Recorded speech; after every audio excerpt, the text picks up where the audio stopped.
Going on? I hope you guys are having a wonderful day. My name is Dr. Boyce Watkins, and today I'm going to do a quick little Ask Dr. Boyce segment where we're going to talk about a guy who called into a radio show after his wife stole $17,000 out of his joint bank account. So he had a joint bank account with his wife, and his wife just kind of straight jacked him. She said that she took the money for her brother. Yeah, right.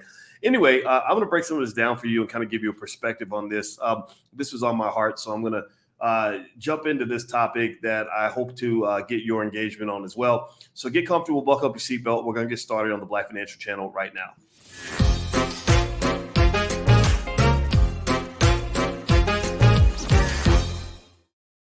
Hey, what's going on, guys? Welcome to the Black Financial Channel. This is theblackfinancialchannel.com. My name is Dr. Boyce Watkins. I am your friendly neighborhood finance professor. On the Black Financial Channel, we talk about Black wealth and Black economics every day, sometimes as much as 10 times a day, under one condition. The condition is that we are Black first. Black first means we put our community at the top of our priority list. Black first means we educate our kids. Black first means we break generational curses. We do not continue them. Black first means that we are teaching our children, our families, and ourselves about wealth, so that by the year 2070, our people can be the economic leaders of the world. So if you agree with this philosophy, if you agree with this plan, if you agree with this goal, if you agree with this agenda, type a hashtag B1 in the chat. Give me a hashtag B1. Also, shout out the city that you're from. Let me know which city you're from. I see Robert from Ocala. Is that Ocala or Osala? Osala, Florida. I see you. Tariq Fleming, good morning. Phyllis, good morning to you. Good morning, everybody. All right, so let me ask y'all a question. Let's just kind of get started. And as I get started, if you could hit the thumbs up button, thumbs up, thumbs up, thumbs up. Subscribe to the channel. It helps us a lot when you hit the subscribe button. We're trying to build some independent Black-owned media that's not controlled by massa. So if you'd like to help us with that, then just all you got to do is hit that subscribe button if you haven't done it, and the notification bell.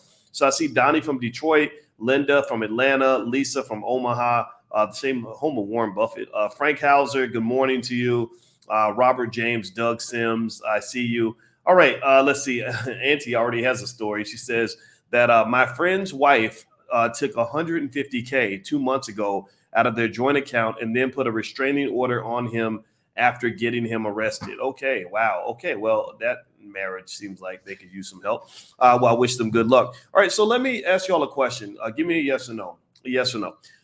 So the story was I was watching Angela Yee's podcast, and Angela Yee has a guy call in, right? And Angela Yee's on the Breakfast Club, or was on the Breakfast Club. So this guy calls in.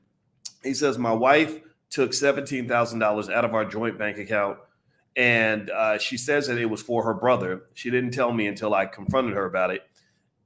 Should I get a divorce? They've been married 21 years. They've been together 25 years. Yes or no? Do you think that they should get a divorce? Give me a yes or no. What do you guys think?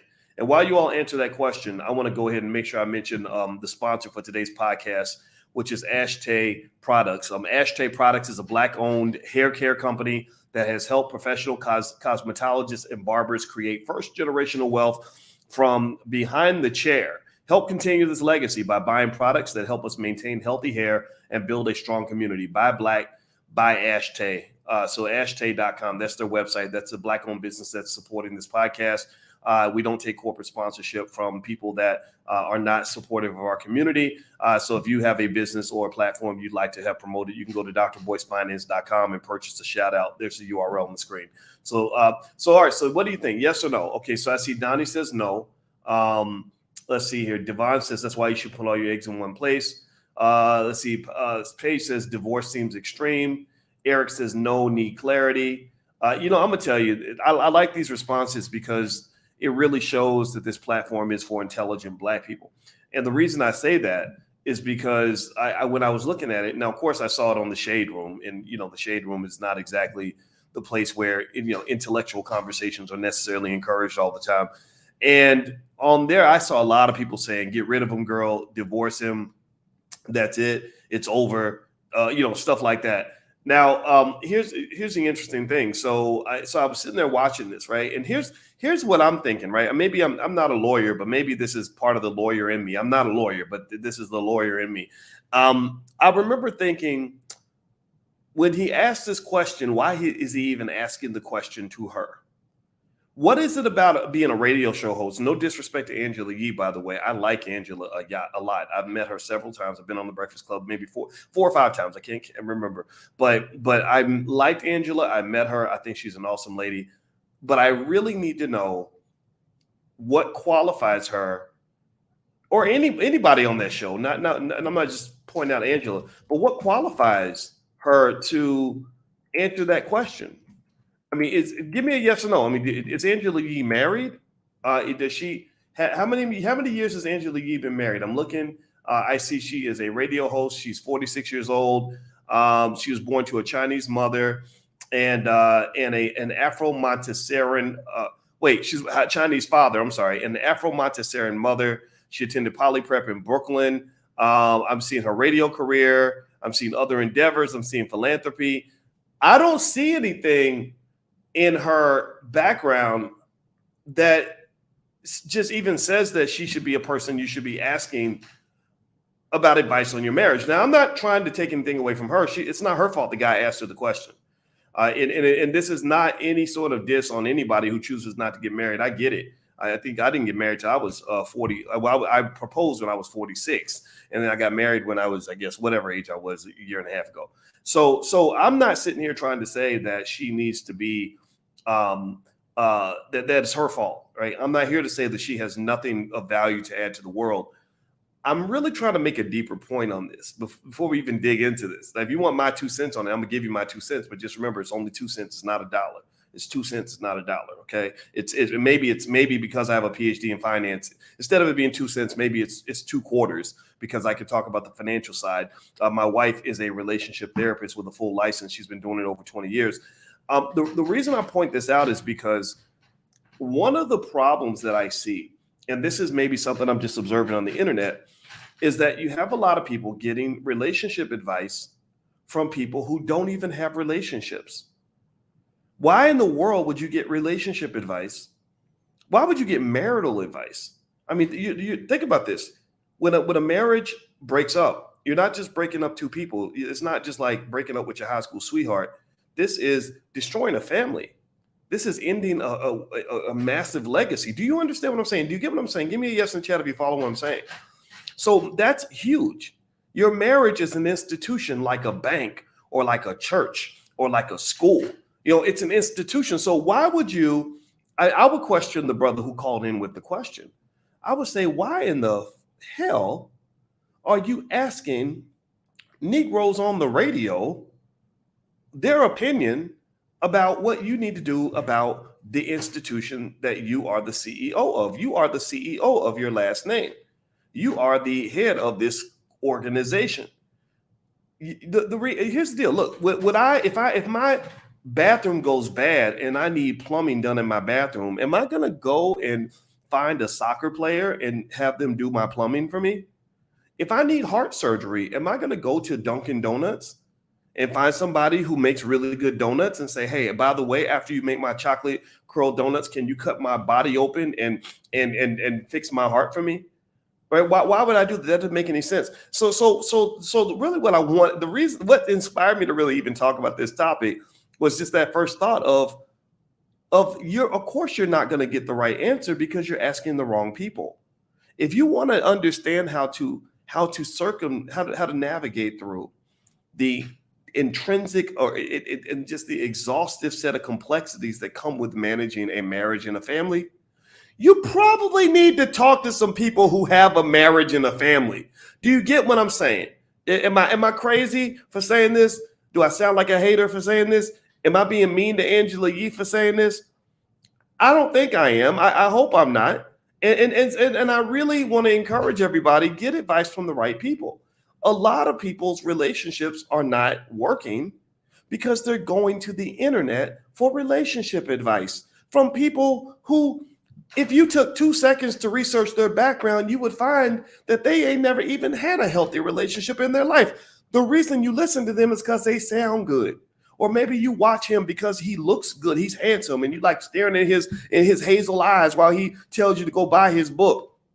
Or maybe you like listening to a woman who's going to tell you that black women ain't nothing and black women are stupid and blah, blah, blah, blah, while she sits there with her titties out telling you everything that you want to hear as a man. Well, let me just say this, that all that is that's just dope on a rope. All that is another type of heroin, and they got you hooked. All they're doing is literally offering you something that's going to make you feel good, and you're going to think that this is actually going to make your life good. So what you're going to find is that you'll take this advice, this information, you'll apply it to the world, it doesn't work, and then you just assume that there's something wrong with the world. When inherently for some of us, it doesn't mean there's something wrong with the world. A lot of times it could mean there's something wrong with you. If you are a man looking for a solid woman, and everybody that you listen to on the internet is telling you that black women are stupid, and you're going through the world believing that black women are stupid, then guess what? You're going to miss out on the times when you're also being stupid. So I really encourage people, if you want advice on things that are important in your life, get advice from qualified people. Can we at least agree on that? Can we at least agree that we're going to start checking the qualifications to make sure that the person giving us this information is trained on this type of thing? So being a radio show host trained you for a lot of things. If there was a seminar on how to be a great radio show host, I get it. But I'm not going to ask somebody who's never been married about how to save my 21-year marriage. I'm not putting that in the hands of somebody unless they're really qualified. And even then, I'm going to get a second, third, fourth, fifth opinion. So anyway, do me a favor, hit the thumbs up button. Thumbs up, thumbs up, thumbs up, share, subscribe if you haven't done it. Let me just mention again, the sponsor for today's podcast is Ashtay. Ashtay, they are a Black-owned hair care company that helps Black professionals and cosmetologists and barbers create first generational wealth from behind the chair. So I hope you'll go support Ashtay at ashtay.com. And if you'd like to sponsor podcasts or get a shout out, you support us, we support you. Feel free to go to drboycefinance.com. So let me kind of give my 2 cents on this. I hope it's okay. Give me permission. Let me know if it's okay if I give you a little bit. I'm going to put on my finance professor hat and give you a little bit of financial perspective on this. And then I'm also going to put on my Uncle Boyce hat and give you a little bit of black man perspective, married black man, 51-year-old Uncle Boyce point of view. Let me know if that's okay. I always ask for permission for that because I don't want to violate anybody or make anybody think that I know everything. I don't know everything. Believe me, especially when you talk about something as complex as Black relationships. Black relationships are complicated because of this thing called slavery.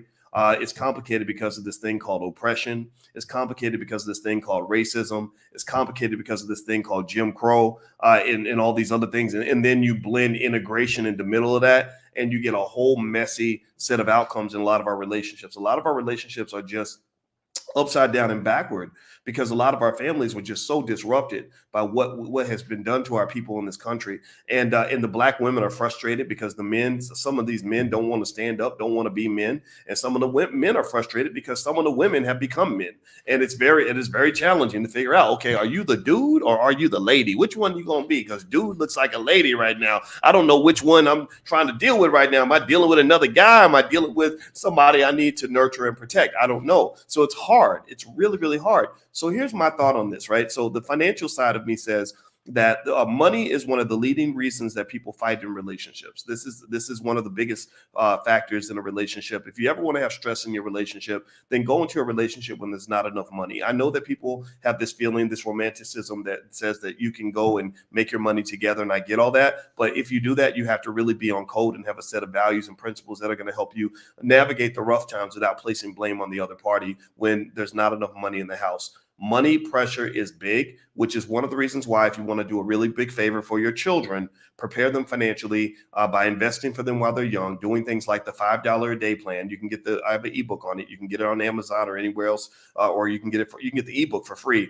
But on Amazon, you can get the hard copy. And basically things like that prepares your child to have enough money so that your daughter is not sleeping with raggedy, dusty men just so she can pay the bills, and your son is not out here feeling like less of a man because he can't pay the bills himself, or he's not out here thugging or killing or getting sent to prison. There was this crazy thing. I saw this thing. I put it on my Instagram. My Instagram is The Real Boyce Watkins. And I put on my Instagram this image where they said women were having this debate over whether or not they would date I'm gonna bring my wife in on this conversation. We're gonna do a pillow talk on this because I want to bring in a woman's perspective. I believe that the perspective of Black women is extremely important, and also my perspective as a man matters too. So I'm gonna bring my wife in on this. But here's what the whole thing said. It said something like, women are debating: would you rather have a guy that makes $250,000 a year who makes street money, like he's out, thugging, breaking the law, whatever, versus the guy who makes 40K a year who has like a regular job?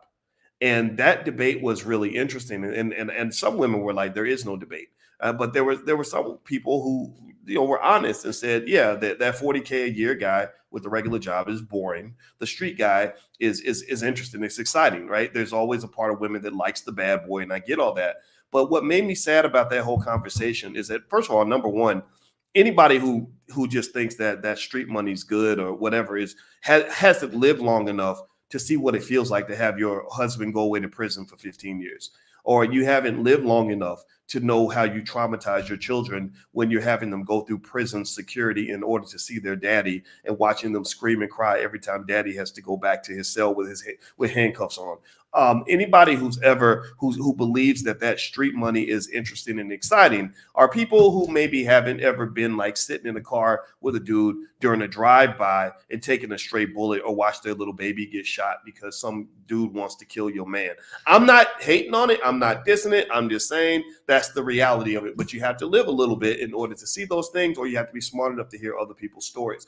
But with that said, one of the sad realities is that there are people who believe that that's the only choice they have. They believe that if you make that kind of money, that $250,000, it's got to be street money. And that if you have a regular job, you have to be making the low money. Why does there have to be a trade-off? Why does it have to be that in order for me to make money, I have to take an unnatural and extraordinary risk? And if I don't take all those risks, I'm going to make small money.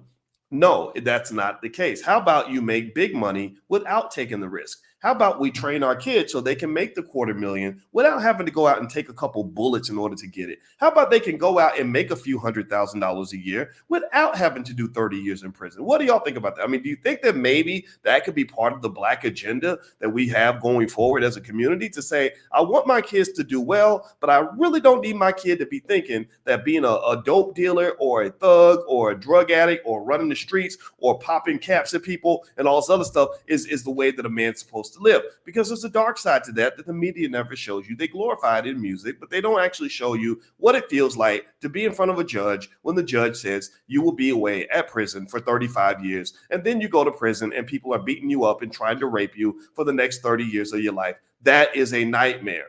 That is a nightmare. And it is up to us as a community to make sure that we have enough conversations so that anybody who thinks that the street life is cool is going to just at least know what they're getting into, so they don't find out when it's too late. Do you get what I'm saying? Okay. So that's the first part. If you teach your kids how to make money and you leave them some money, then they won't have to make stupid decisions because of money. They won't have to get into dumb relationships because of money. They don't have to go chase a man because of money. They ain't got to go live up under some woman because of money, because he don't know how to get money himself. He'll know how to make it, and he'll already have it. So he'll be able to make a different set of decisions because of that. Second of all, to get to the core issue, actually, before I move on I'm going to make my last point. But before I do that, do me a favor, hit the thumbs up button. Thumbs up, thumbs up, thumbs up, share, subscribe. And I want to remind everybody, don't forget that the All Black National Convention is happening very, very soon. It's going to be October 28th through the 30th in Charlotte, North Carolina. We have a whole long list of amazing experts that are going to be there. It's a great place if you believe in Black power, if you believe in Black unity, if you believe in Black love, if you want us to win when it comes to politics, economics, and family. You can come to the convention. You're going to love it, I guarantee you. And it's going to be in Charlotte. And we're almost sold out of tickets. So you may want to get your tickets now. You can get your tickets at boycewatkins.com, or you can also become a vendor. I put it all on my website. You can get tickets. You can become a vendor. You can volunteer if you don't want to buy the ticket and you want to volunteer. You can go through the training as a volunteer. You have to get trained now. You can come to the convention that way as well. We encourage you to bring your family, bring your kids. We have a whole educational track for children, but sign your kids up early, because we need to know how many kids are going to be there well in advance. Okay. So anyway, so let's move on. Hit the thumbs up button. Okay, last point I want to make on this: should they get a divorce or not based on the fact that this man's wife stole $17,000 out of his bank account without permission. So let's recap. So the man calls into the Angela Yee show and he says, I've been married to my wife 21 years. We've been together 25 years. I found out my wife took $17,000 out of our joint account, and she claims that it was for her brother. The reason I found out about it was because I confronted her, and he was asking, should I get a divorce? And again, my fundamental point is he shouldn't have been asking that question to somebody who wasn't qualified to answer it. It's too important of a question. Divorce affects children. Divorce affects all the people that are looking up to you, depending on you, etc. Divorce is very difficult, traumatic. Divorce is also economically devastating. So when you ask a question like that, you don't call a radio show host. You call your therapist. You talk to other married couples. You talk to your pastor. You talk to some other people that can really, professionals that can really give you good information. Now, with that said, my 2 cents on this is that I hate the idea of him getting divorced over money. I want you to think about it. Let's assume that she's not lying. Let's assume that she really got this money for her brother. Well, if that's because that's a whole nother issue, right?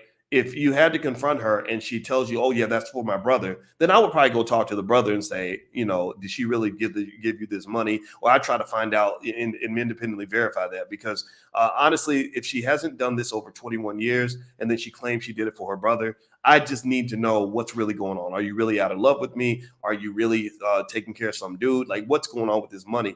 But then let's assume it is for her brother. Well, first of all, I want you to ask yourself, it is deceitful, right? So, but it's not about the money. It can't just be about the money, because if it's just about the money, $17,000 is a lot of money. But is a family worth more than $17,000? Give me a yes or no. Give me a yes or no if you think a family or a marriage is worth more than $17,000. You can't even buy a good car for $17,000. I'm not saying $17,000 isn't a lot of money. It's painful to lose that much money. That's a lot of money. But a family is worth more than $17,000. So if it ever got to the point where, so for anybody who thinks it's just about the money and the magnitude of the money, I would say, no, I don't think I would get a divorce for my wife for $17,000, because it's going to cost me a lot more to get that divorce, not just financially, but also emotionally, and also in terms of my children and my children's well-being is worth more than $17,000. Now, if that goes to the core issue, this is about something bigger. This is about deceit. This is about her misleading him. It's about her doing something without including him. The trust is broken. So here's what that means. That means that you probably have to invest in a therapist. You got to go get some help. Go get some professional help. Don't try to fix it all by yourself. A lot of y'all have bad relationships, like I did when I was younger. I mean, we all make mistakes. But when I look back on my life, the reason I made bad relationship choices is because I did not know who to get answers from, and I tried to solve everything myself. There are therapists out there that can help you. There are books that can help you. There are even good YouTube channels being run by trained professionals that can give you all the information, all the advice that you need. So regaining that trust is going to be a process. Therapists can help you regain that trust. Then also there's just some functional things you can do. Like, okay, all right, babe, I just want you to know from now on, because I have a problem with what you just did, I got my own bank account over here and you ain't touching none of that. A lot of couples do this. They have the his bank account, her bank account, and their joint bank account. And then maybe there are rules on what we do with the joint bank account, but at the very least, I'm putting some of my money over here. That's a simple diversification strategy that might solve that problem, that my wife might jack me every now and then. And here's what's funny. I don't really know if anybody else thinks this way or not, but honestly, I kind of, 17,000 is a lot of money for most people. So that's a big difference. Now, let's say it was like $200 or $300 here, there, or whatever. I kind of would expect my wife to spend money sometimes without me necessarily knowing about it. I don't tell my wife what to do with our money. I just say, just if it's big, let me know so I can be prepared. But at the end of the day, I'm a boss, you a boss. If I tell my wife I want to buy something big, she's usually not going to stop me. But then the part of the reason we can do that is because of what I talked about earlier. We were both financially prepared. We didn't get married broke. Neither one of us came into our marriage broke. So that makes a difference. Now, if one of us had come in with all the money and the other one had no money, then that would have been kind of tough. That's why, again, and I got to run. So I'm going to finish with this. Preparing your children for life means preparing them for healthy relationships later on down the road by teaching them certain things and also making sure they show up with their own. You don't want your child to go into a relationship with somebody that's got all the resources and your child ain't got nothing because their parents didn't care enough to create a damn trust fund, insurance account, investment portfolio, none of that. So ultimately, the way you make financial decisions in a relationship is heavily dependent on how much money you have.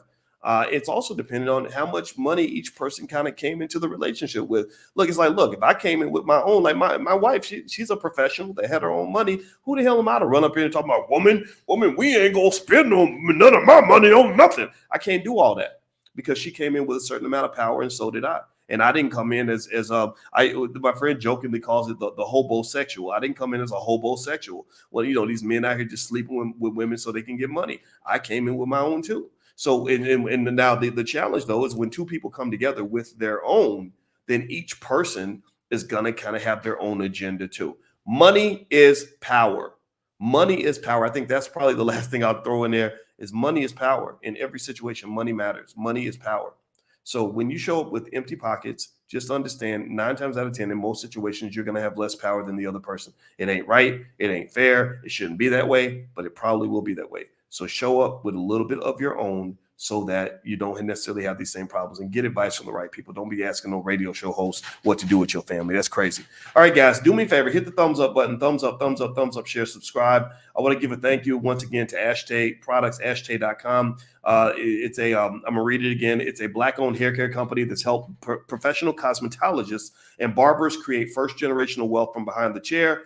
So you can help continue this legacy by buying products that help us maintain healthy hair and building a strong community. So buy Black, buy Ashtay. So that's their website. I hope you go check them out as a thank you. And if you'd like to sponsor a podcast or get a shout out, there is a cost, but you support us. We'll support your business or your platform, whatever it is. You can go to drboycefinance.com. That's where you can actually purchase advertising. And I hope to see you guys at the All Black National Convention. If you'd like to learn more about the convention, just go to boycewatkins.com. All right, everybody, please have a wonderful day. God bless you. Thank you for listening. I hope this conversation was helpful, and I will see you all very soon. All right, peace.